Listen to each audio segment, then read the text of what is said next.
Abans de començar aquesta sèrie de taules rodones que hem programat al sindicat, voldria compartir amb vosaltres una reflexió sobre la seva raó de ser. La gran història, la que hem après a l'escola o llegit, està construïda a partir de milions de petites històries que, amb el pas del temps i de les generacions, sovint s'obliden i es perden. I només hi ha una manera de preservar-les, recollint els testimonis d'aquells que l'han viscuda. Aquest és el sentit de la història oral i el motiu d'aquestes 5 jornades que comencen avui. En Quim Tremoleda i en Jordi Puig varen començar fa anys a recopilar en vídeo els testimonis de la gent de Lledó que ens volgués explicar la seva història personal, familiar, com van viure la infància, la feina, les relacions amb els veïns, les festes, amb el propòsit de deixar-ne constància per a les generacions a venir. Aquesta tasca la va reiniciar el grup del Taller d'Història de Lledó, format per Dolors Nicolau, Isabel Valera, Dolors Pinart, Ariadna Aparicio, Germán de Soler i Marcel Pallissa. De tota la feina n'han quedat un seguit de testimonis en vídeo, uns extractes dels quals podreu veure durant les 5 tertúlies que hem programat. Els vídeos complets quedaran a disposició dels seus protagonistes, les famílies o qui els demani.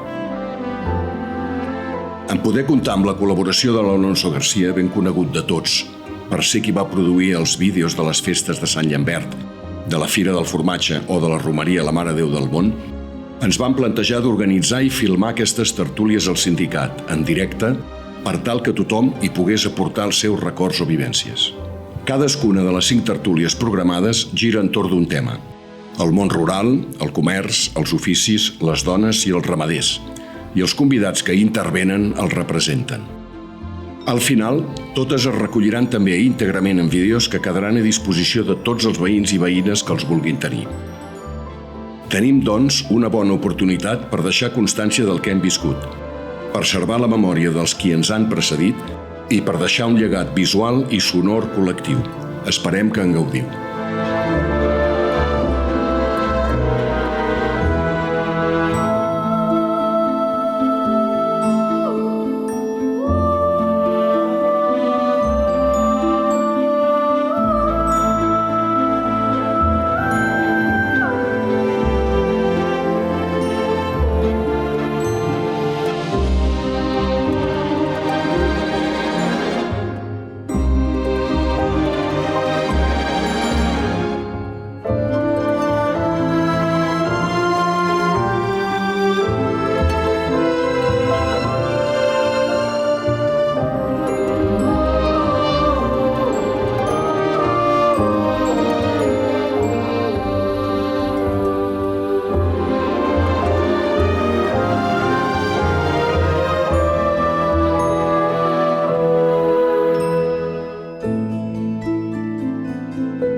Bona tarda a tothom, benvinguts a la segona taula del projecte Retalls de Memòria. En aquesta tarda ens toca parlar dels oficis que s'estan perdent al poble i en general a tot el país. Com bé heu escoltat en el vídeo, aquestes taules venen d'un projecte més general que es diu Retalls de Memòria, que ja fa 10 anys que té rodatge, s'han fet moltes activitats, s'ha preservat el testimoni, sobretot de gent gran del poble, perquè aquesta memòria no quedi en l'oblit, un treball molt necessari. I aquestes converses és simplement una pota més d'aquest projecte que ens ajudarà a ser conscients del bagatge que té tota la gent gran del nostre poble. La sessió d'avui, com podeu veure, està sent gravada. Podreu consultar tot aquest material a la pàgina web de labarretina.tv i simplement demanar-vos si podeu posar en silenci els mòbils o apagar-los, que no sigui un inconvenient a la conversa que ara començarem. M'agradaria presentar els tertulians que m'acompanyen avui en aquesta segona taula del projecte Retalls de Memòria. Josep Gifreu, fuster, bona tarda. Bona tarda. Ferriol Malagelada, paleta. En Joan Guillemet, llauner, lampista, ens explicaràs aquesta diferència també, i Josep Millastre, mecànic. I començo presentant-me jo soc l'Aida Vilà, tinc 29 anys, soc filla d'aquí de Lledó, entre Cal Gran i el restaurant La Plaça, periodista d'estudis i de professió, ara especialitzada en xarxes socials. I bé, passo la paraula al meu company perquè es presenti. Bona tarda, jo soc en Josep Gifreu, soc nascut aquí a Lledó, tinc 67 anys. No se sent. Si podem parlar una mica més alt, sí. Ja vinc. Deies que ets el Josep Gifreu, que tens... Josep Gifreu, tinc 67 anys, soc nascut aquí a Lledó, a casa de Cal Pallari. I la meva professió és fuster. Perfecte. Bona tarda, soc en Friol Malagelada. Vaig néixer a Cal Rei, al carrer de Sant Llorenç. Ja fa bastant de 1 anys d'això, i soc paleta, tal com era el meu pare, el meu avi, el meu besavi, el meu germà, i el meu fill que també continua, tots paletes. I ara passo la paraula d'en Joan. Jo soc Joan Guillemet, de Navata, fill de Navata, de Can Bellmàs. A Navata em coneixen per en Bellmàs, a Lledó per en Guillemet. Llavors jo estava allà, a l'ofici de pagès, no sé, vaig veure que la terra era molt baixa, dic, has de buscar un altre ofici, i vaig començar a treballar amb el ram elèctric. I aquí he anat continuant. A la meva edat són, si estéssim a la quina, diria que són les banderes d'Itàlia. I com va ser que vas arribar aquí a Lledó? Bueno, mira, en té la culpa la Queta. Ah, sí? Ja tenia una certa edat, ja allò que era una mica granat, i anava a Can Reixac amb els cosins, anava allà que feien uns torns molt bons. I un dia em diu, vine cap a la timba, que allà venen noies de Lledó. Jo sí, cap a la timba. I cap a la timba. I allà em vaig estimbar. I et vas estimbar. Bona presentació. Sí, i mira, d'aquí va començar a venir Lledó. Perfecte. I va anar fent així. Molt bé. De fet, a Can Bellmàs ja... Bueno, una casa que sempre ha tingut relació amb Lledó.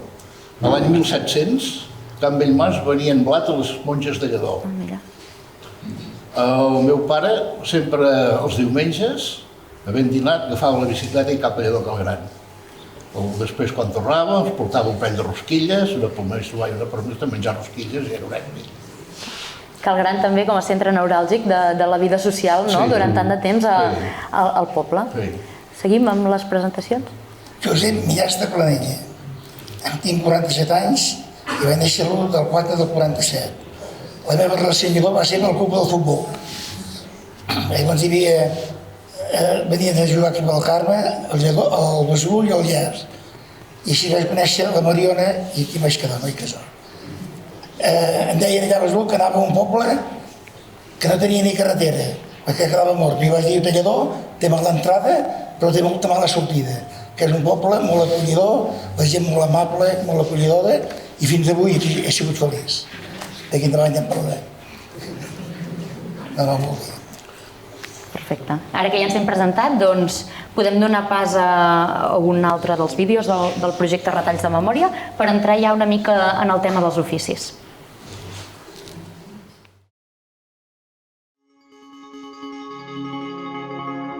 El meu pare s'hi estava 2 mesos o 3 en la barraca. Tota la seva vida era de fer carbó. Tot l'any a fer carbó, menys l'estiu perquè encara no s'ho podia fer. A fer carbó allà i fer carbó. Picar alzines, ajustar-los, portar llenya aquí a les espatlles, que encara tinc les espatlles consentides. Vaig anar al bosc a fer carbonet. Teníem una barraca al costat i teníem uns forats que sortia el fum i anava baixant, anava coent. I com plegava de fumar, mira, hem de preparar-ho i fer la setmana. Bueno, el meu pare va fer de fuster, ja dic, i resulta que va fer la guerra, van cremar tot, ho van cremar tot. I llavors va venir el capellà, un capellà a Sant Francisco, i li va dir, Llambert, es deia Llambert, que hem de fer bancs nous perquè diu, la gent han d'anar a missa amb una cadira. I llavors no sé com va passar, aquest capellà va portar fusta. I tots els bancs i d'això que hi ha a l'església són fets del meu pare, encara ara. A casa meva, portat, abans de comprar el meu pare aquesta casa, hi havia el barber. I el barber, llavors allà a l'estiu, escolta'm, a fora es feia al vespre una recollida de jovent, que me'n recordo que va ser un dels primers que va tenir la ràdio, i escoltant allò que deia aquí Ràdio Andorra, emissora de no sé d'Andorra. I ui, allò ja era un adelant molt gros. Hi havia una nona que es cuidava, feia la mogadera, que es cuidava per anar a les cases a manipular tota l'afer de què mates el porc, com se distribueix, i per les botifarres i tot això. Hi havia dones, mira, especial 3 o 4 dones al poble, que o anava aquí o allà per ajudar-les per la matança del porc. Me'n recordo que portàvem els primers anys un sac de farina de 10 quilos i a canvi, per valor d'aquest sac de farina, et donaven pa durant el temps que durés. I com me'n recordo, que hi ha molta gent de la meva edat, millor que se'n recorda, que jo me'n recordo de farina de blat de moro i de faves, que era morenet. En Vallès tenia el trull allà davant, i com que era el seu masover, veia anar per aquí, per les cases, i quan era el trull, era el que repartia l'oli, i portava el trull. Hi havia moltes olives, baixava un coll de gomà a Can Vidal, que em portava un carro de 15-20 corteres, i tot el poble en tenia d'olives.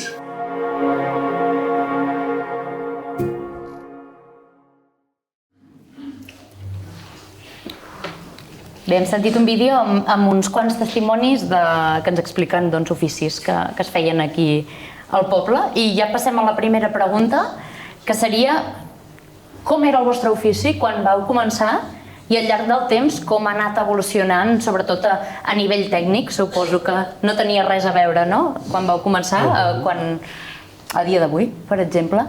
Qui vol començar? La començaré jo. Vinga. Potser dels oficis que hi ha aquí, el que més ha evolucionat és el meu. Sí, la mecànica. Perquè hem passat d'un discúter, 3 marxes davant i cap marxa enrere, a un cotxe sense conductor, imagina't. En qüestió de 50 anys. Clar, el discúter per posar per atrás havies de baixar, apretar i endavant. Pel mig doncs hi ha hagut el Delfín, en aquella època només hi havia Citroën, 2 cavalls, hi havia el Gordini, que deien el cotxe de les viudes, perquè tenia tracció darrere i davant no hi havia res. Havies de posar un sac de 50 quilos de sorra perquè tingués estabilitat, que cada que feia 4 gotes un xitalló, a la cuneta i una altra viuda. O sigui, un altre allò, una viuda.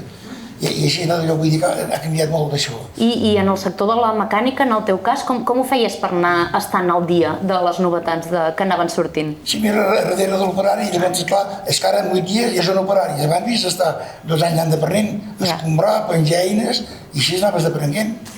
I 60 hores a la setmana, de dilluns a dissabte. Després parlarem de les condicions de feina, que això també és un altre tema que ha canviat moltíssim, no? Mira, esperaves que et donessin una feina, perquè d'allò, la primera feina que vaig fer és com el primer petó, te'n recordes tota la vida.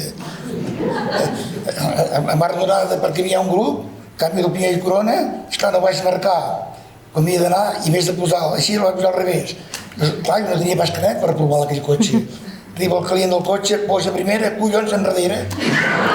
Resulta que el cotxe tenia 4 marxes enrere i una endavant. A més de tenir 4 endavant i enrere. Però vaig quedar vida tot a tornar al girar. No podia sortir bé de cap manera.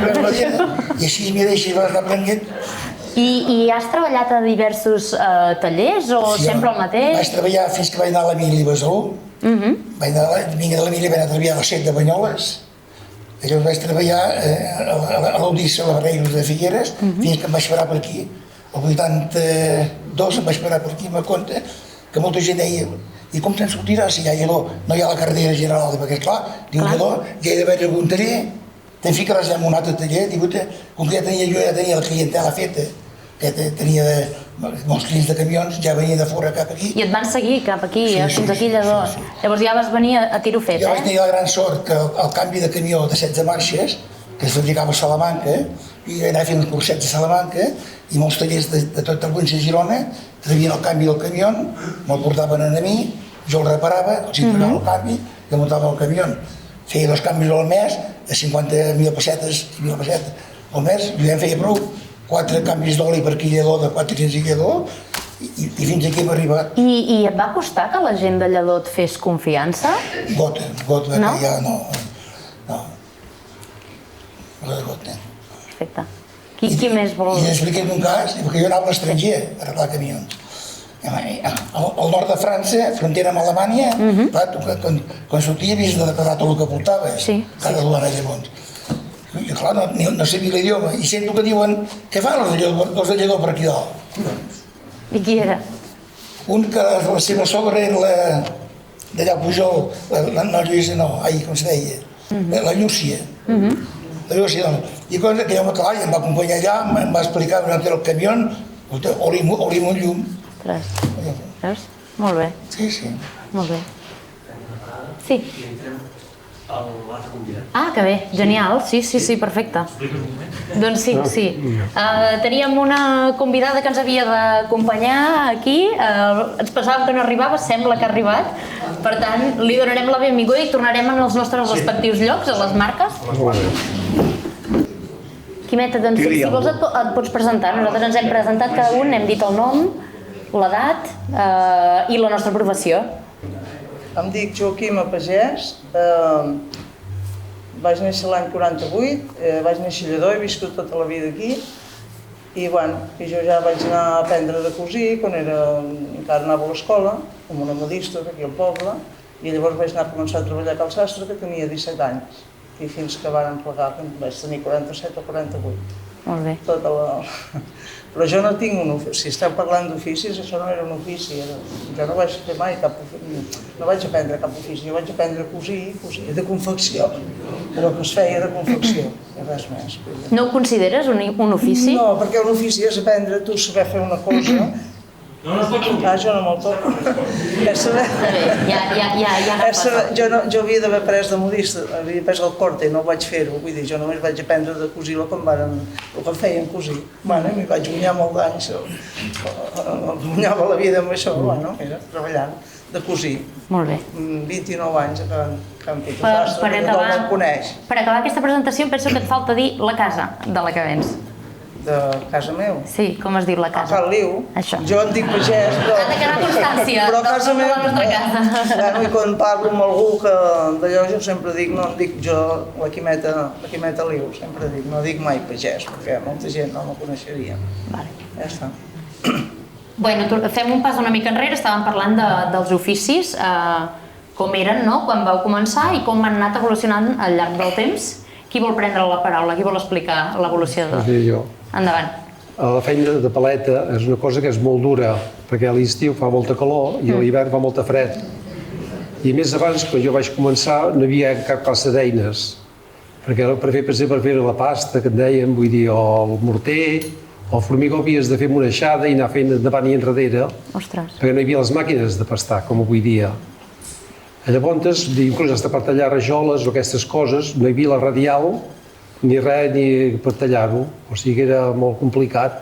I a més, com venia un camió ple de totxanes, el havies de descarregar a mà, tot el camió, perquè no hi havia les grues. O com feies un teulat o així, que havies de pujar les bigues de formigó dalt, tampoc hi havia la grua per pujar-les, o sigui que havies d'espavilar i buscar la manera de no patir gaire per pujar-les. Tot això. Abans jo recordo que el meu pare deia que sempre anava a Cantenys i havia de portar les eines i tot, perquè no hi havia el cotxe per anar-hi, perquè no n'hi havia. I clar, era una feina una mica dura. Clar, sobretot a nivell físic, no? A nivell físic, sí. I prenies alguna mesura especial per cuidar la teva salut? Perquè, clar... Cap ni una. No, cap ni una. Ni alimentació, allò, amb proteïna, no sé, no? És una cosa que tindríem en compte. Abans no portàvem ni guants per treballar ni res, o sigui que... Les proteccions, res a veure. Exacte, vull dir, era molt... Una feina bastant dura, Sí. Ara avui dia ha millorat molt, i si vas anar de genolls de terra o has de treballar ajupit o el que sigui, vull dir, és una feina que és dura. El que passa que si fas la feina i t'agrada, passa molt més bé. I tu la gaudies, la teva feina? I jo la gaudia, perquè m'agradava molt. No sé si és perquè ja venia així de descendència o què, Però és una de les feines que m'ha agradat sempre fer-la. Clar, perquè les converses de sobretaula a casa vostra totes devien ser del mateix tema, no? O tota la vida et deu...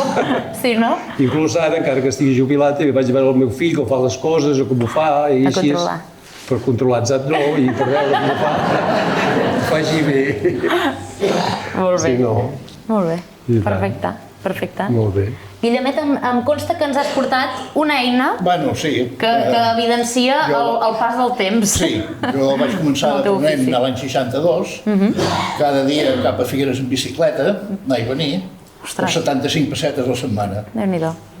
Llavors ja anar pujant, vaig començar amb bobinatge de motors, electricitat industrial, després vaig plegar, llavors vaig passar a la instal·lació de domèstic, i em van anar fent, esclar, aquell temps treballaves tubo de plom i tot això, que el tubo de plom el soldàvem amb aquest artilugio, que això anava amb gasolina. Tan pintoresc, ostres. Això posaves gasolina, aquí emplanaves aquest dipòsit, ho encenies, s'escalfava tot això, i quan això estava calent, manxaves una mica per donar-li pressió i l'encenies. I amb això soldàvem el tubo de plom. Ostres, Déu-n'hi-do. Després n'hi havia un altre. Quin canvi. Aquest era per si havies de soldar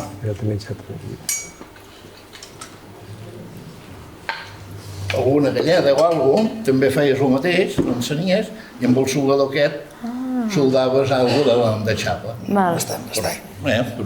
Per una galleda amb estany, sí. Jo he fet servir també. Sí, també l'havies fet servir? Sí, aquest també feies el mateix, plenaves, li donaves pressió i ja està. Soldaves. Això...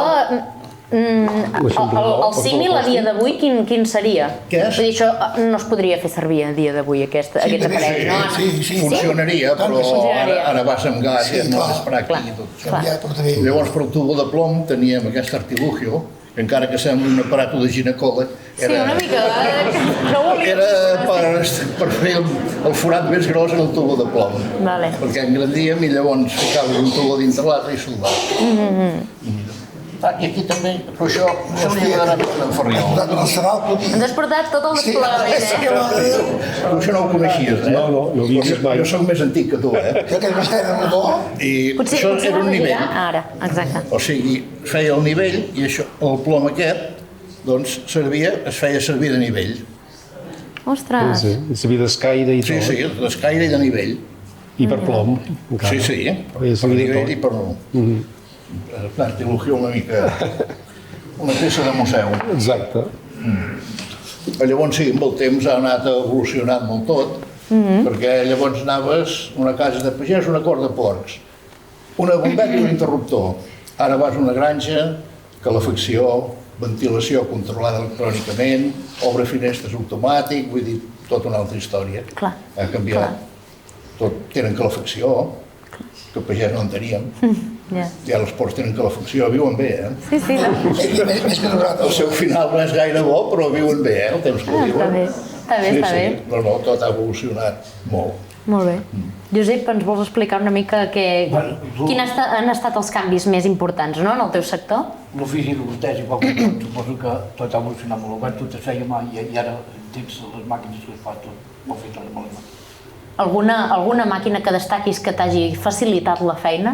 Bueno, n'hi ha moltes. N'hi ha moltes, no? Quasi totes. Perquè agafar el ribot o el xerrac havia molt d'agafar alguna màquina i fer-ho amb la màquina. Clar, això també fa, la feina...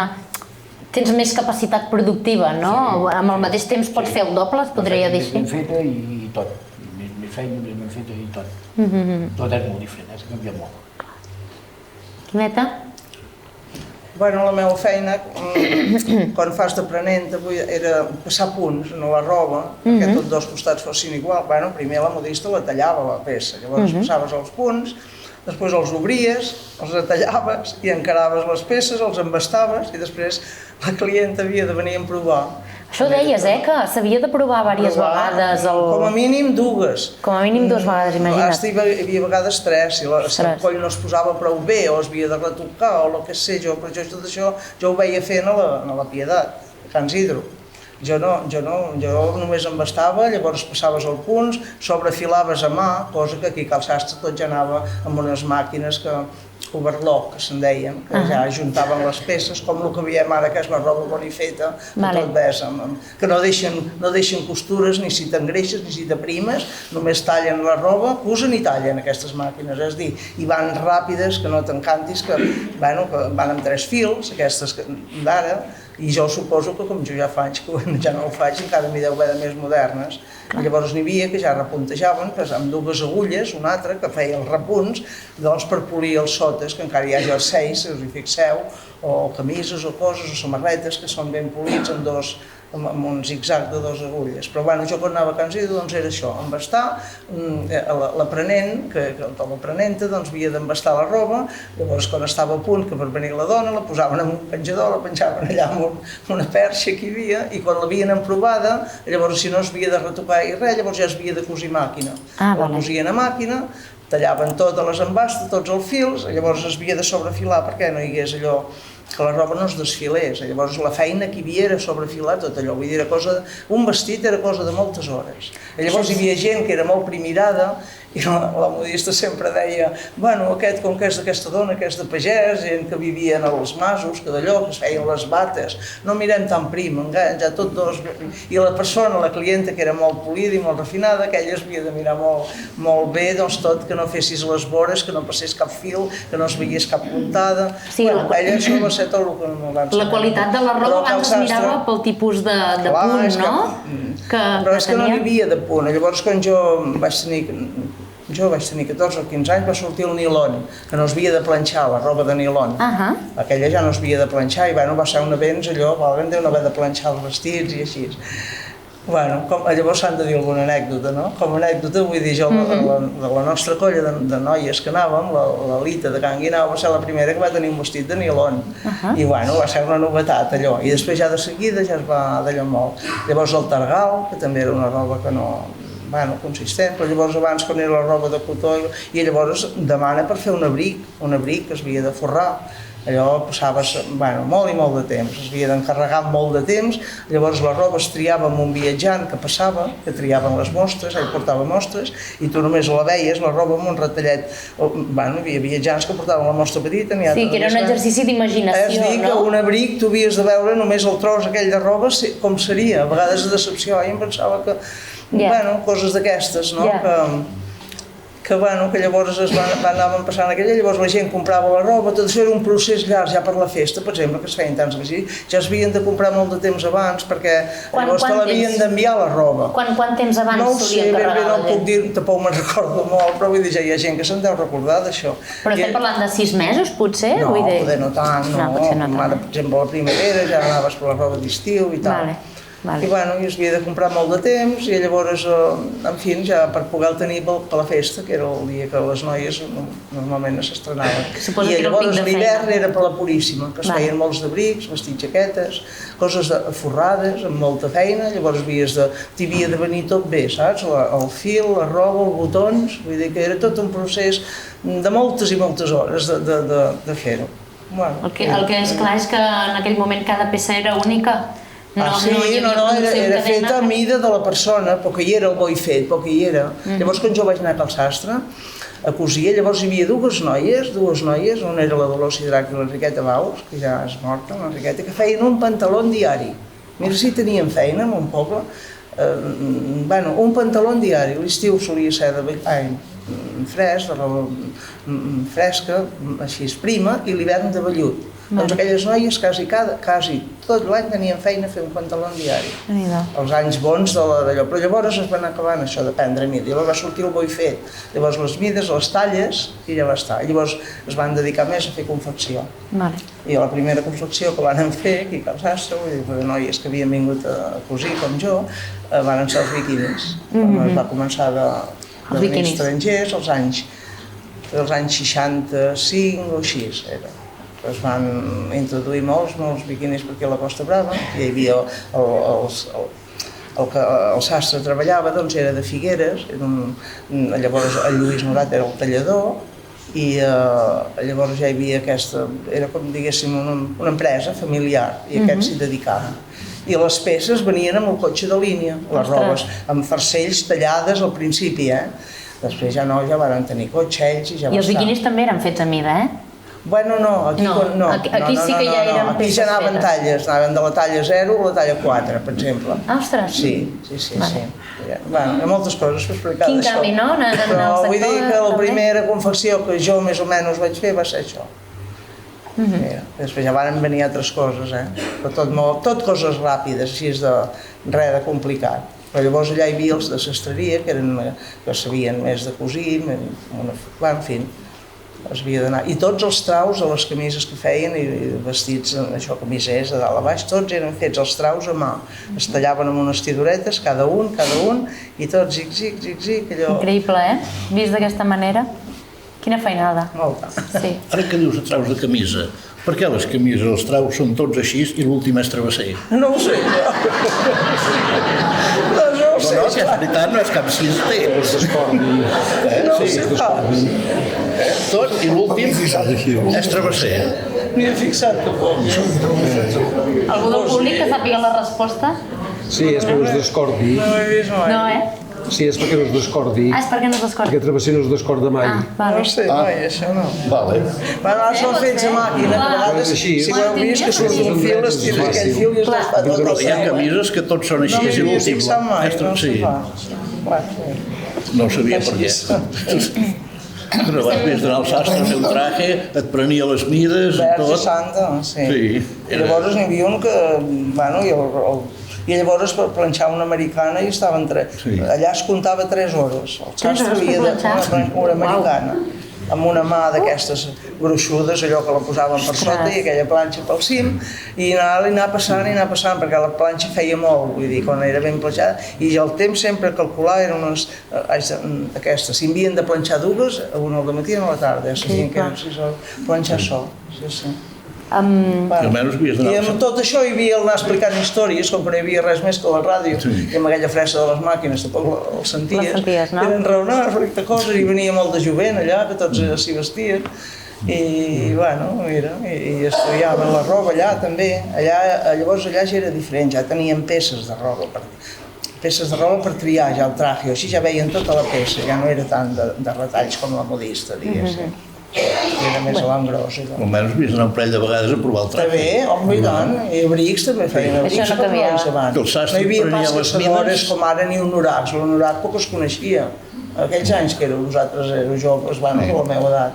Llavors no hi havia honoracs, ni caçadores, ni quantes, la roba era americanes i abric, que també en feia el sastre d'abric, sí. I llavors no trobaves, ho he fet, havies d'anar al sastre. Havies d'anar al sastre, i ara segurament que Figueres, no sé, Girona he sentit a dir que encara poden quedar algun, però Figueres és que no et sabria pas dir un sastre que feia roba mida, però que n'hi ha cap. No. Això que n'hi havia. Te'n recordo quan prenia les mides dels pantalons, prenia i deia, això que penja cap a quin costat ho poses. I llavors ho feia d'una manera o d'una altra.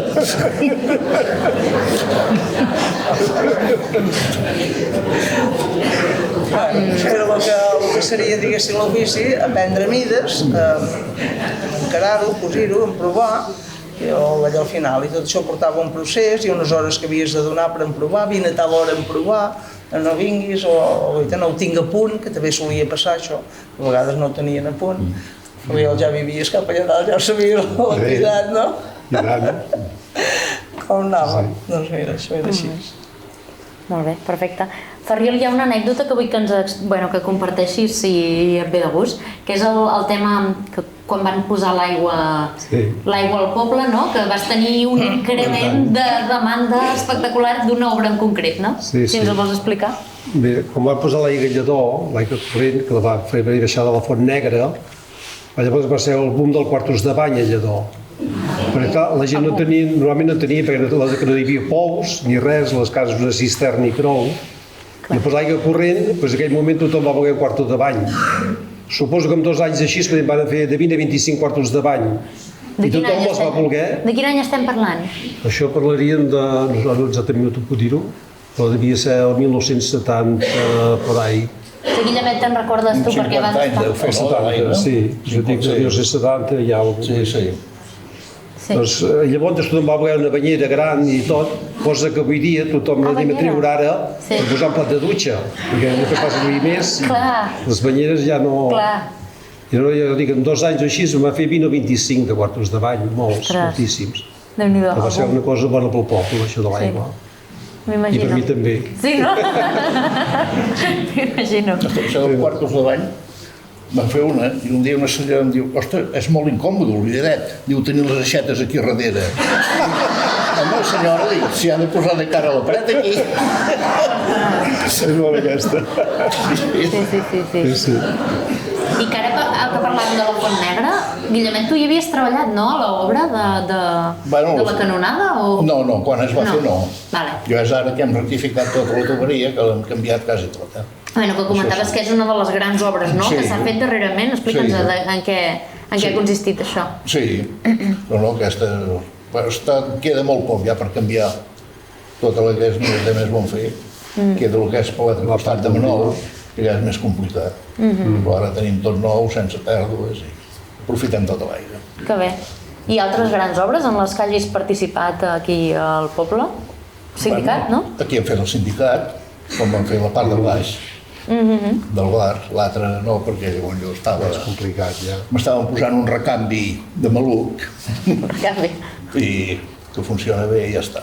I llavors tu tenies una anècdota bona relacionada amb que en hores laborals prenies molt de cafè, veritat?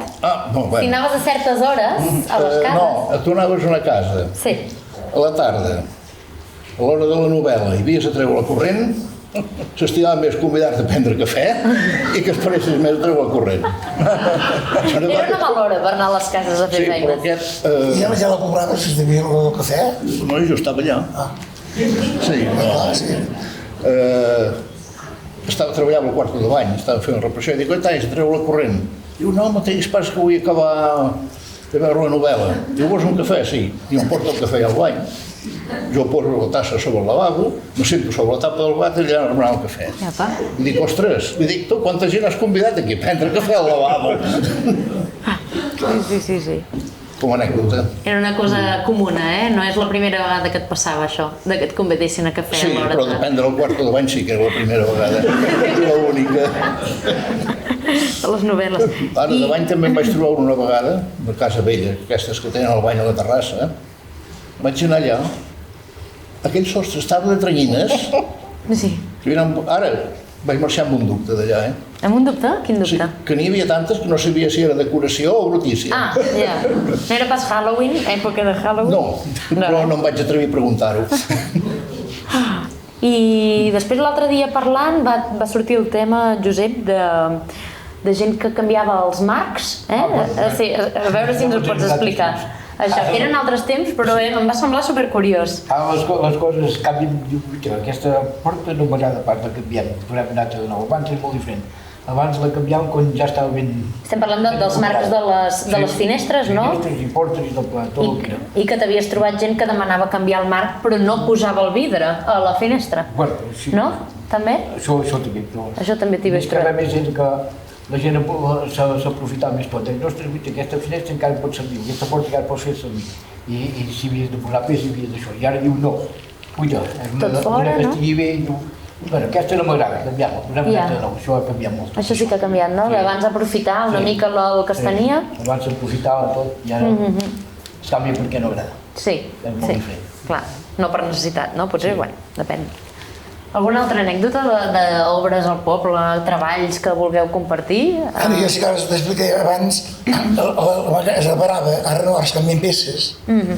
Abans quan se fonia una biela, feien servir això que en Joan, fonies tot l'estany i amb el rasquet anar polint la biela en el cigonyal. Ara no, ara treus el motor vell, un altre motor nou i més canvien peces, no reparen la gent ara. Abans tot se reparava abans. I ara no els repararà. Jo havia fet de 3 cotxes fent un de vells. I molta gent el coneixerà, un de Banyola que era en Tabo, que tenia 4x4x a sota un paller i de 4x4x vaig fer un 4x4. O sigui, totes les peces de tots, em vaig fer un encara a córrer, que per cert, van fer la propaganda la primera propaganda de Jordi Pujol de Constitució per tot Figueres, un Renault 4x4. I ara no, ara es canvia tot. Abans senties un motor que fallava, era d'oir-ho, ara te'l posen allà a la màquina i et diuen té això, té això, té això i té això. Ha canviat molt tot. La vida útil dels cotxes en aquest cas ha baixat, no? Considerablement. Sí. Els ratificadors hem hagut de plegar tots, vas travies el bloc. Ratificadors? Què és això? Quina figura és això? Agafaves el motor i el bloc el portaves al ratificador, te'l tornaven ratificat al cilindre i tu muntaves, inclús allà on hi va el pistó, allà on diguem camises. I al cap hi havia una secretària i vaig trucar, escolta, Pilar, truca a Can Coll que baixen dues camises. Diu, si home, això, pensa que és una sastreria, això, no, cony. La camisa era allà on hi va el pistó, allò diguem camises. Hi havia tot això. Molt bé. Perfecte. Per un net, per arriba. Sí, vinga. Moltes vegades, diu, Josep, ni pots fotre en conduir el cotxe? Dius, clar, si més en tinc un, i ja, clar. Diu, és que el cotxe no vas engegar. Diu, m'he de fotre en conduir, dic, de seguida, més en tinc un, no pas dos. I el cotxe es va engegar. M'agrada aquest sentit de l'humor. O sigui, emprenya-t'hi.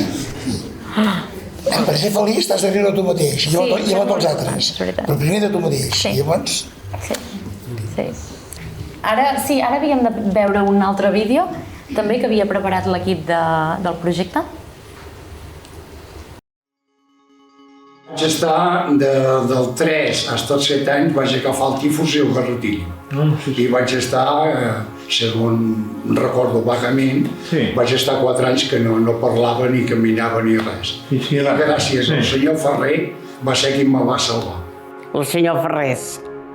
El senyor Ferrés, que si el volies trobar havies d'anar a Cal Gran, que jugava a cartes.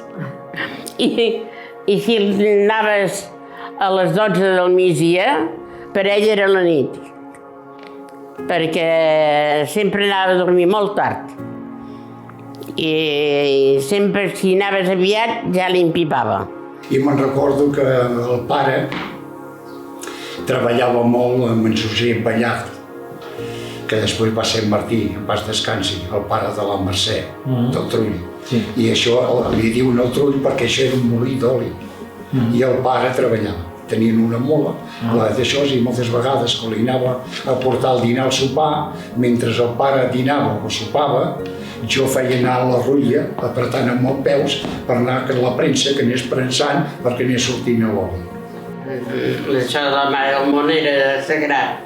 I el meu pare ho tenia tan sagrat que era l'únic dia a l'any que tancava la botiga.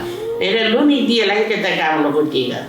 I jo vaig néixer el 5 de febrer del 39, i com que era molt petita, perquè tenia mesos, i no es podia deixar d'anar a la Mare del Món, el meu pare, com que sempre tenia gent forastera, i llavors feien una arrossada allà dalt, venia un home de Figueres i feia una arrossada.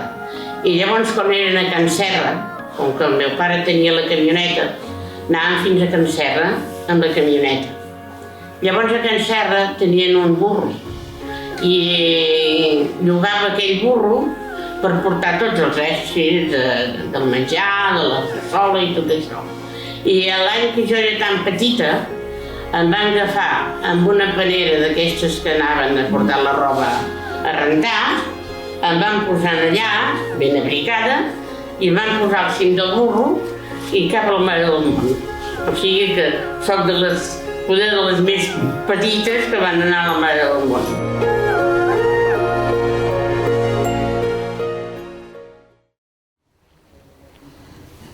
Bé, al vídeo hem sentit testimonis d'oficis i maneres de fer que o s'han perdut o són realment ben diferents a com són avui en dia, no? Comencem la primera pregunta d'aquest segon bloc, lligat una mica amb el vídeo. Vull parlar d'oficis perduts, no? L'altre dia, així parlant ràpidament, vam parlar del campaner, el cisteller, la telefonista, el barber. Parleu-me d'aquests personatges que van tenir un pes important al poble del campaner. Per exemple, m'explicàveu que hi havia un ritual a l'hora de tocar les campanes, no?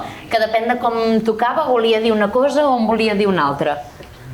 Jo no sabia ni que hi havia hagut campaner, no? Per exemple, o sigui, quan es va perdre això? Us ho diu campaner, sí.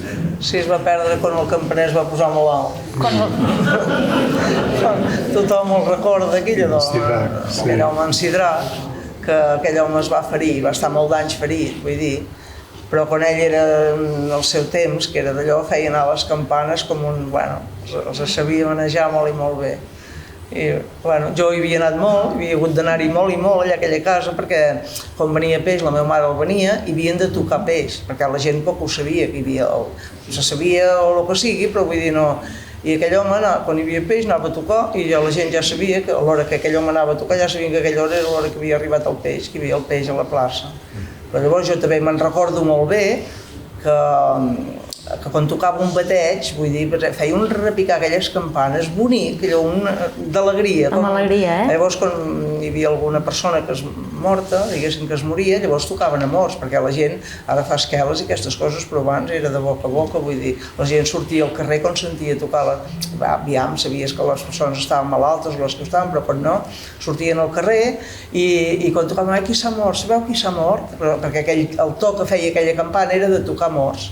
Llavors, no gaire això, però també recordo que tocaven a foc, quan en alguna casa es calava foc a la xemeneia, o a Montpeller, una vegada em sembla molt que al camp de futbol hi havia palleres i es van cremar, Ferriol, que sí, es van cremar palleres, vull dir que llavors es tocava d'una manera, aquelles campanes, vull dir que ja la gent sabia que sortia de les cases engalledes o el que sigui, perquè sabien que havien d'anar, que hi havia algun foc en algun lloc. Llavors a missa, esclar, tocava a missa, això encara, vull dir, jo ho puc dir perquè hi ha dues campanes, aquí baix a l'església aquesta d'aquí, però això em sembla, Narci de Calgran em va dir que no un dia, però a mi em sembla que encara aquell home anava al campanar a tocar alguna cosa al campanar anava aquell home, jo el veia pujar amb una clau grossa que era de l'església que l'obria, però aquí baix sí que es tocaven des d'aquí baix moltes vegades. I ara es toquen el senyal de la missa, abans de començar la missa els diumenges encara es toquen les campanes, sí. Però allò ho pot fer qualsevol perquè és només estirar la corda i prou. Però aquell home sabia, no sé què feia, que sabia reballar amb una corda molt llarga i sabia molt repiquejar les campanes. No sé si és un ofici o no això, però vull dir, una cosa molt bé. Era un art, una cosa que no ho sabia fer tot, no ho hagués pas sabut fer tothom. I ara cada vegada, quan el Barça marcava, 2 quarts de campanes. I ha sigut el Barça que guanya. Per anuncis municipals, clar, sí. I llavors un altre ofici que deien que s'havia perdut, el de l'agutzil, que ara és un treballador de l'Ajuntament, però abans l'agutzil era la persona que passava pels carrers quan hi havia alguna notícia de l'Ajuntament, amb la trompeta, que això a Navates va durar molts i molts anys, que aquí ja no hi era, per exemple, que a Navates encara es feia. Passava, tocava i la gent ja sortia, tothom estava atent a veure què diria aquell home. Va, com en deien, bandos, d'això, un bando, un bando. Llegia el bando, la persona que tocava això tampoc s'ha perdut. I això que dius de l'església, que no hi ha mai carrata dins de l'església? Què no hi ha? No hi ha carrata. Sempre hi ha 4 gats allà dins. Ja diràs una bestiesa. Perquè sempre hi ha 4 gats allà dins. Com se volia volar. Però em sembla que ni que quan eren plenes no hi havia rates, com les esglésies. Bueno, és igual.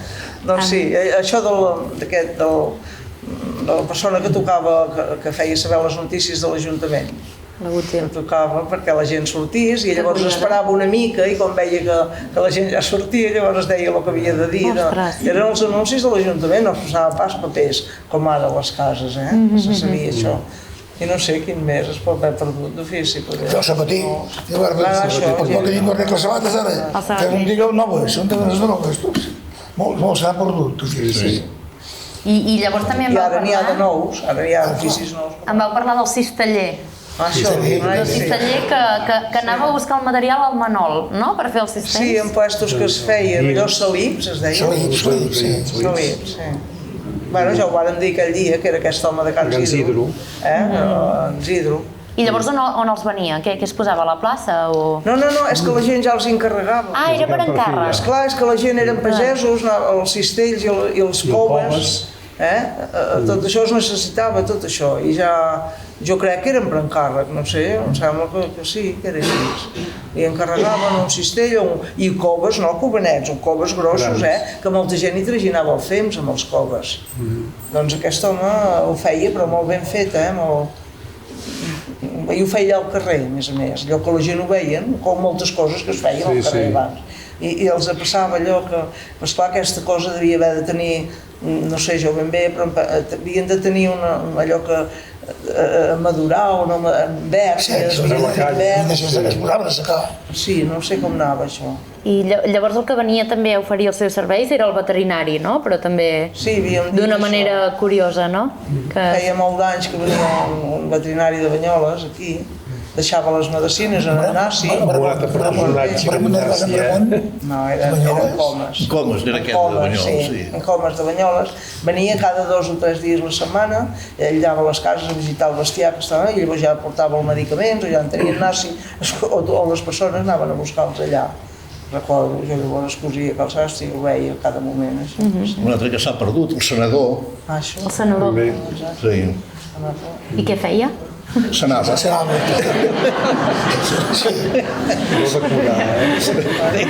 Aquí queda demostrada la meva edat, no? Suposo. El carreter també vam parlar. Carreter, exacte. El barber. No, el barber no. No. Quan era jove, el dia que vegin de baix i patia aquest secó, me'n recordo que era jove, No, però en concret hi havia un barber com molt cèlebre, no? Si podeu parlar de Nassi. Un personatge. Un personatge. Un personatge del poble que coneixia tothom, eh? Igual que la telefonista. Exacte, de sí. Trucava, quan vaig venir aquí a Doncara, hi havia la telefonista. I trucaves un número... No, sona marcat avui. I on estava? Al mateix temps feia de contestador automàtic. Vale. Vale. No sabia tot el que passava. I des d'on treballava la telefonista? Sí, on era el seu lloc? Cada siseta, hi havia la central. Bueno, però la dona d'en Nassi també ho va fer, l'Enriqueta també ho va fer un temps, la dona d'en Nassi. Sí. Llavors havien de donar els recados a les cases, anaven, Vaig a les 5 que tens conferència. Quan no hi havia cap més telèfon a les cases. Llavors un dels que varen fer molt perquè hi hagués telèfon, hi havia un capellà que es deia mossèn Delfí, tothom el coneix, o la gent gran el coneixem, i llavors Pitu Sastre, que ho necessitaven molt pel negoci, havien de telefonar cada moment, varen fer molt de viatges, i no sé si algú més del poble, o de l'Ajuntament, o sigui, varen fer molts viatges a Girona, sobretot el capellà i en Pitu, perquè miressin de posar el telèfon, i llavors era aquell que encara t'havien de connectar, no? Tenies el telèfon i llavors la siseta havia de posar, que llavors a Vilafant, no? Un lío per trucar que no era del directe com ara. El primer telèfon va ser a Can Cels, a Can Cels, que hi havia, tothom se'n recorda, la gent gran d'aquí. Llavors hi havia una cabina petita i tu si volies telefonar havies d'anar allà, i si volies rebre algun recado, llavors ells, o si et deien a les 5, des a la... Sí. Llavors anaven ells per el telèfon que tenia dintre a escoltar què deies. Això no ho sé pas, tampoc en tenien cap més, només hi havia el telèfon. No, jo ho havia trobat, sí. Sí? No ho sabia, jo. Però tenies allà una clavija que tu podies tancar-los. No, jo no sé, que la gent anava allà dintre aquell quartet i si volies parlar amb algú per telèfon, però esclar també no hi havia pas telèfon a les cases, havies d'anar a parlar amb algú que també anés a la central del poble, perquè poc hi era el telèfon de les cases. No pels pobles no, però Figueres sí. Figueres sí, però... Llavors ja et posaven amb el número automàtic. Automàtic aquí havies de passar per Vilafant, que era un lío allò que et havien de posar... Quan els tenia a la siseta, però quan els tenien a Can Cels tu havies d'anar allà i ells et venien a dir el recado. Abans parlàvem, seguint una mica amb el tema dels oficis, de com han canviat les condicions laborals, no? A l'hora de treballar, o sigui, tant salarialment, no? Els horaris, les mesures de seguretat, les assegurances, contractes, no? Han canviat molt les condicions en les vostres respectives feines? No, sí, molt. Perquè, per exemple, quan ets aprenent així, no hi havia ni seguros ni res, els treballadors venien a treballar per aprendre. Per aprendre. I prou, vull dir. Llavors, al cap dels anys, llavors que ja els asseguraves i ja estava. I ara és molt més complicat, ara perquè hi ha contractes, ara hi ha d'haver-hi de tot. I és molt diferent. S'assumien molts de riscos també abans, no? Que ara no... Ara no... Abans no hi eren. Us en recordeu d'alguna cosa que ara et posaries la mà al cap? Mira, jo quan feia d'aprenent, doncs portava la mainada al col·le. Sí. Ara a vegades, bueno, sons amics el trobem. I a vegades m'he trobat un altre i em diu, què? Diu, feia bondat, diu, quan el portaves al col·le. O baixava la senyora que anissis a comprar-li alguna cosa a la carnisseria. Sèrio? Per no haver-se de canviar de roba. Ostres! Això ho feia l'aprenent, Uau. Clar, parlo de l'any 60 i pico. Uau. Sí. I el que dèiem dels horaris i de que es cobrava per setmanes, no? Per setmanes. Ja dic, vaig començar per 75 pessetes a la setmana. 75 pessetes a la setmana. I l'horari... I treballar tot el dissabte, Sí, i tot el dissabte. Tot el dissabte.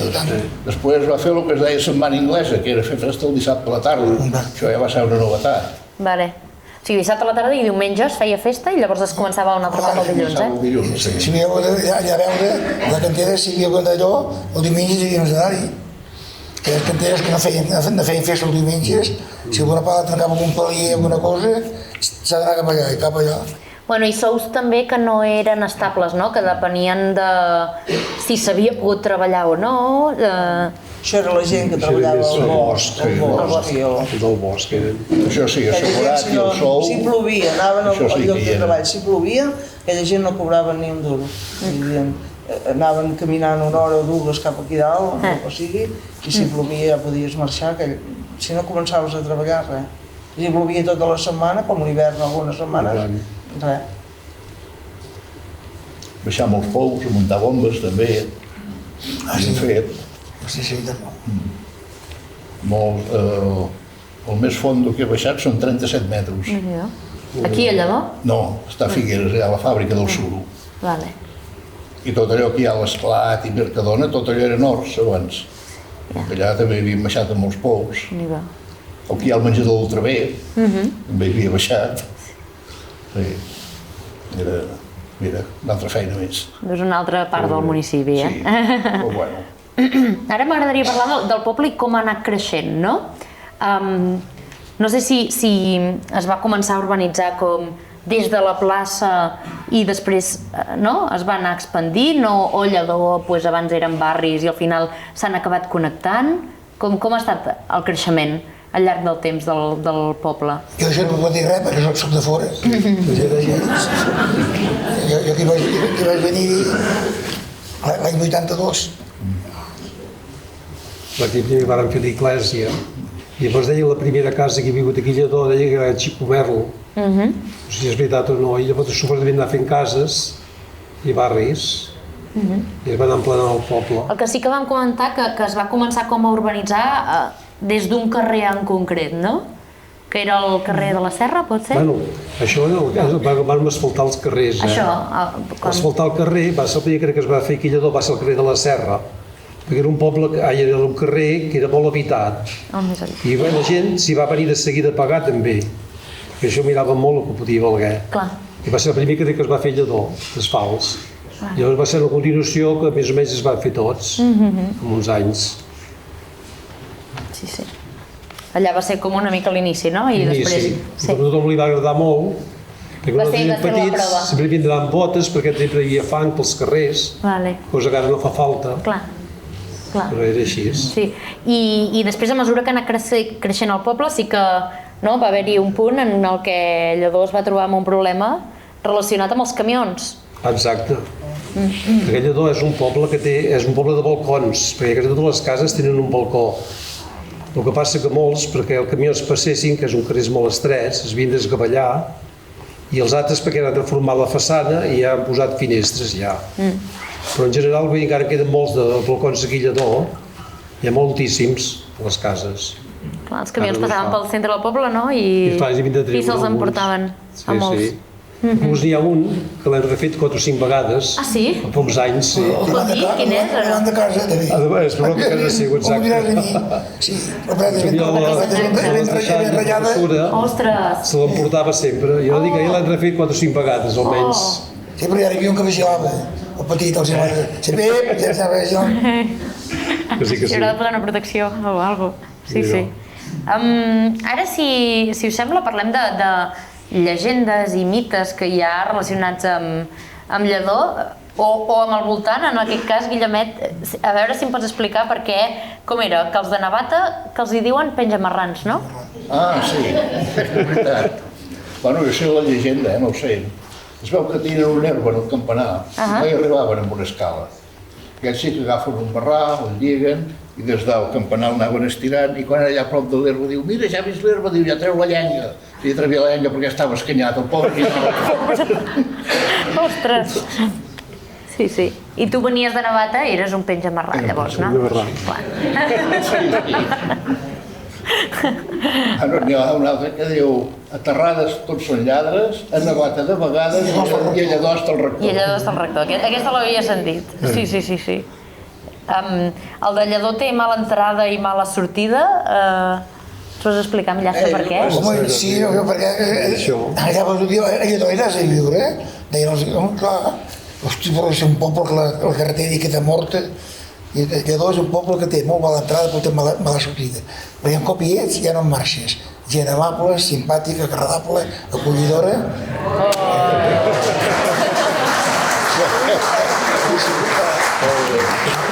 Amb això ja no podem anar millor, Fantàstic. És veritat. Fantàstic. Molt bé. I llavors hi ha una anècdota, no?, ara amb les festes majors, amb el joc aquest de la separació entre el territori i Pinsà, Esparver. Parlant amb vosaltres em vau fer saber que aquesta disputa, aquesta separació territorial ja ve de fa temps, realment. I va molt més enllà d'aquesta llegenda de pinsans i esparvers. Sí, perquè normalment, quan jo era petit, no baixàvem a la plaça a jugar, ni anàvem al Serrallo, sinó que sempre es quedàvem a la placeta de Sant Feliu, allà mateix, i perquè allà era un punt de reunió de la gent, que després de sopar, com a les cases no hi havia televisors, ni hi havia res, us juntàveu. Doncs tothom sortia després de sopar a prendre la fresca allà a Can Xicomerlo, que hi va ser per Santàs, i després jugàvem per allà i anàvem fins al camp de futbol, i màxim, però a la plaça ja no hi baixàvem mai.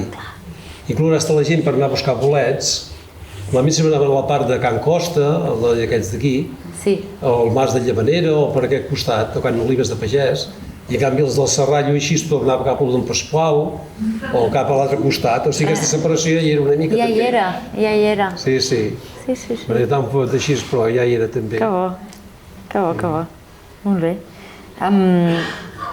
Llavors també em vau explicar, que abans heu explicat que el campaner avisava de si el Barça guanyava o tal, però aquí al cine també hi havia una senyal. Quan la gent estava concentrada en la pel·lícula hi havia... Qui ho vol explicar això? Aviam si algú se'n recorda. Bueno, hi havia el... Encenia i apagava el llum, em sembla. Encenia i apagava el llum quan hi havia un gol del Barça, no? Del Barça, sí. A mitja pel·lícula. Sí, fos com fos. Joan Vinyes, que era una persona vergonyosa, entrava quan la pel·lícula havia començat i sortia abans del film. Així ningú el veia. Jo no ho sabia, aquesta. Era un comentari. Sí. Llavors també vam estar parlant de qui eren com les autoritats, no?, del poble. Vam parlar de figures claus, que hi havia el metge, l'alcalde, qui més? El guàrdia civil. També. Els que manaven, el mestre i el capellà. I el capellà. Aquests els que manaven. El secretari. Sí, bueno, el secretari va manar quasi tot. Tenien realment poder, aquesta gent. Bueno, eren, sí, les autoritats... El mestre, potser quina figura tenia el mestre aquí al poble? Quin pes tenia el mestre aquí? Els anys que vivia aquí, jo me'n recordo d'en Camós només, que sí, que en tenia. Però vivien aquí, la família vivia aquí, no eren els mestres venen només a fer classe i marxen. No, aquí hi havia la família, jo crec que sí. I quasi tots havíem rebut també amb el senyor Camós. Ah, sí? Ostres. Sí, perquè tenia la mà molt llarga. Vaja. De seguida estava disposat. Una altra cosa que ha canviat. Que ha canviat, això també molt. Però tenien aquell regle de fusta, i anaves allà per a la mà i... Sí, que no. Llavors ell era molt exigent, les mestres poder no ho eren tant, jo recordo la senyora Maria, vull dir, era molt compenxant aquella dona, sí. I la senyora Juanita, la que feia els petits, com diguéssim ara guarderia, però també vivia aquí a Lledó. Aquesta senyora era de Barcelona i vivia, sí, allà sota el porxo, que el pis era de Can Vall, allà dalt, allò. Vull dir que eren importants. Llavors hi havia la senyora de la farmàcia, que també va ser una persona molt important al poble, perquè no hi havia pas medicaments, esclar, llavors aquí era aquella senyora. I prou. I encara sempre havia de venir amb la Teixa, els paquetets de medicines que ella encarregava, que venien, aquí només tenien el més just, no? Però penicil·lina i coses d'aquestes, quan d'allò em penso que aquí n'hi havia, però sempre veia que anaven a la Teixa a buscar els paquetets de la farmàcia. Sí, no, era complicat també, llavors. I llavors quan els nens a l'escola, que els carrers eren sense asfaltar ni res, ens feien mal, que havies d'anar a la farmàcia, ja hi havia un conveni amb l'Ajuntament. I et curaven allà? Posàvem un plat, posava aigua engeginada, sortia i sempre rondinava. Sortia amb una gassa i tu aixugava i t'hi posava allò amb mercromina. De la manera que et curaven quan els genolls te separaven o fumies una rascada o que havies alguna cosa d'aquesta. És a dir, com una treballadora més de l'Ajuntament, no? Bueno, no, l'Ajuntament, jo crec que llavors sí, el que havia gastat de més l'Ajuntament li abonava, el que sí, no ho sé ben bé això, però sé que anava així, que les criatures havies d'anar allà a cuidar, que ella et curava, si et feia sang, o sigui, només et feies una rascada ja no hi anaves. Sí. Bueno, aquesta senyora doncs també, a més, va deixar la seva propietat al poble, no? Per ser una persona també... També hi havia la Quimeta Celestino, la Quimeta Celestino, per anar a les benediccions. També, exacte, una altra història que també veus... Quan tenies una benedicció, havies d'anar a la Quimeta de Can Celestino. Era només per indiccions? No, és que no em podia pas donar, perquè tenia que... Ara la matarien, aquesta dona. És veritat, i va anar molt bé. Aquesta dona portava una xeringa, portava una capseta de... Bueno, no sé, vosaltres, sí, la bata també passava, Josep també, no? Te'n recordes? Una capseta metàl·lica, allò, i portava les xeringues. I abans de donar-te una indicció la feien bullir, la desinfectaven a la casa i et donaven la d'allò, la penicil·lina. I poc em van matar mai cap, No, però ella no ho podia fer, això no tenia cap títol. Endavant. No tenia cap títol, aquesta dona, no podia pas fer això. Llavors va ser com va començar a venir la Guadalupe. Llavors la practicanta del poble va ser la Guadalupe. I ella va tenir un bon disgust. Vull dir, quan se li va acabar de poder anar a les cases de benediccions, ho va passar molt malament. Va tenir, vull dir, ho sé, que la va tenir un bon disgust, pobra dona. Però bueno, aquells anys va fer molt de favor també, quan algú la necessitava ja... I a més que el senyor Ferrer ja t'ho deia, aviseu la Quimeta que vingui a tal hora i tal hora. Era una altra història. No era una cosa que fos secreta, no? Que el doctor del poble ja també ho sabia i... Sí. Era normal, tot això era normal. A partir d'aquí... Tornant amb això del mestre que dius que picava allò, que allà també ho feien. I un dia ja li vaig dir, hi havia un tinter, abans hi havia tinters, vaig posar la mà sota el tinter i com va picar vaig fer així, va tocar el tinter, i va haver acabat. Ja em va ficar mai més la mà. I també cantava el Cara al Sol? També, i a posar segur, i tant que sí. Cantant Cara al Sol, I tant. I les cançons d'aquestes de Falange... Però poc no ens van pas adoctrinar, No. I com és que hi havia tanta gent que es casava amb el seu veí, amb el... no? Per què hi havia tanta... Casava gent del poble. Sí, amb gent del poble, per què es casava la gent entre gent del poble? Tant de cognoms iguals, no se sortia a buscar parella a Figueres, no? Bueno, del poble, dels voltants, també algú, no? Voltants del poble. Sí, però molta gent es casava amb gent del poble, molt abans. Poques penses que sortien com ara. Ja. I molta gent va passar tota la joventut sense anar mai ni... Encara nosaltres vam anar a Figueres, però els de darrere nostre, que ells no es van pas moure mai del poble, el cine i el ball ja el tenies aquí els diumenges. Inclús venien gent nois de Cistella, allà aquí. Hi ha Cançó. A Cançó, vull dir, no sé... A Cançó és on es feien les festes. Els casaments, els tiberis dels casaments. Ah, sí? Alguna Cal Gran també, però molt era Cançó. Cançó, sí. També era Cançó, també era un punt, que era aquella casa, vull dir, sempre era oberta, aquella dona, us en recordeu de la Maria? Sí, la Maria. Aquella dona sempre tenia... Una rosquilla del xarop. Una rosquilla i un xarop era l'extra dels diumenges. Sí, una passeta, no se'n recorda com valia, però una passeta, millor. Bueno, doncs mira, això era la joventut de molta gent, va ser. Coses que van canviant. Em voleu afegir alguna altra cosa, algun altre tema que us hagi quedat pendent? Per deixar de ballar, el pavelló que no era fet, doncs quan hi havia el carnaval, feien allà el taller que jo tenia. Taller.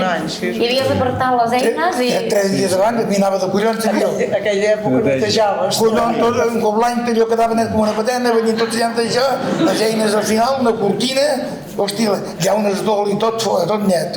Va ser 2 o 3 anys, no? Sí, ben bons, 3 anys ben bons, sí. 3 anys ben nets, Llavors tenia que parlaven del personatge d'en Nassi. Una vegada hi va anar un home, vull dir, tallar els cabells, una persona de Quillador. Sí? I li va tallar els 60, l'Efsis i pim-pam, li talla els cabells, molt bé. Ell s'aixeca, li paga el que li devia, el que valia, i se'n va cap a casa seu. I se'n va a casa? I a casa seu la seva dona diu, ostres, diu, t'ha tallat molt malament els cabells. I va dir la seva dona a ell, i ell sí que agafa i torna a anar molt barber. I va allà, es torna a sentar al puesto, i diu, com és que tornes? Ja te'ls havia tallat els cabells, diu jo. Diu, sí, però he arribat a casa i la dona m'ha dit que els havia tallat molt malament. Diu, i jo quina culpa tinc si és el que han mal fet. Una anècdota, sí. Per recordar-se també, sí. I els diumenges, en aquest barber, l'ajudava la seva dona. I ella tenia unes mans fines, i me'n recordo que als homes els agradava que els afeités la dona del barber, doncs. Perquè era més agradable, no? Era molt més d'allò. I ella només ho feia quan tenien aquelles cadires totes plenes, que llavors sí que anava. I llavors allò d'anar a veure la televisió allà a casa seu, portàvem els bancs. Jo era una nena ja de 12 o 13 anys, per això.